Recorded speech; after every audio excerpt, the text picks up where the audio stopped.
Hey there, to those of you interested in hearing this report, I just want to let you know that I'm a relative of someone inside the investigation into the quadruple homicide in Idaho.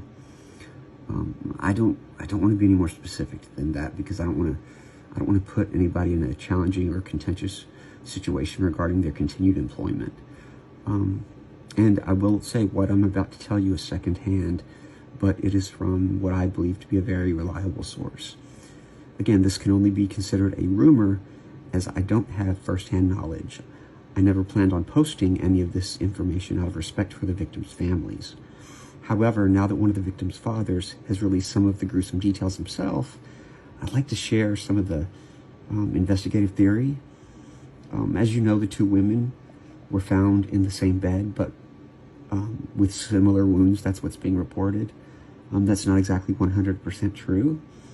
At least in regard to the fact that they hadn't fallen to sleep in the same bed. One of the victim's wounds were deep gouges that were delivered with extremely aggressive force, so much so that the victim's liver and lungs were destroyed. Here's the theory that's happening. They definitely think it was a man because of the force of the wounds. The person must have been very strong. They think the man came into the room after doing what they did on the second floor. They went upstairs. The person cleanly and quietly unalived the first victim. The second victim awoke and tried to run. They believe that the man possibly grabbed her, and she screamed loudly, apparently.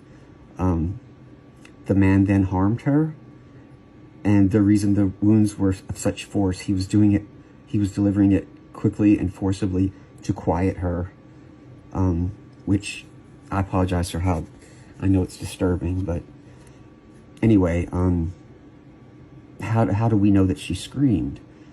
Because 3 individuals reported hearing a scream between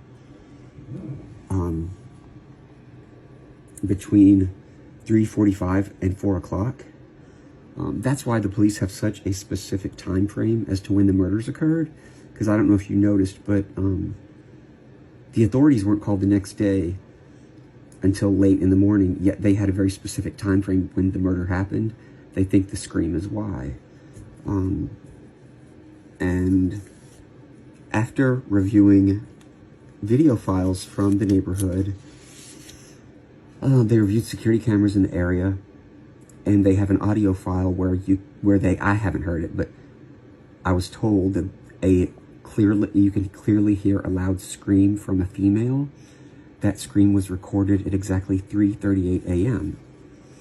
Neighbors say they didn't call the police because they said there's often loud noise coming from the house.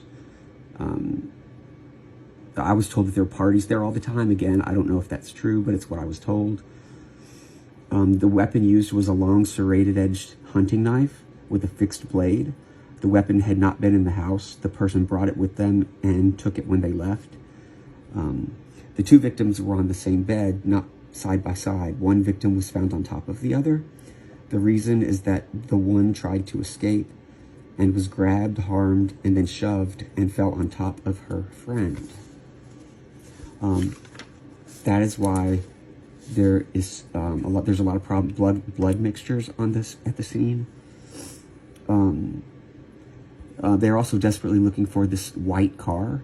The reason being is that it was seen speeding by an A&W gas station. I don't even know what that is, but anyway, again, it could be wrong. I was just told it was seen speeding by an A&W gas station / hangout at 3:45.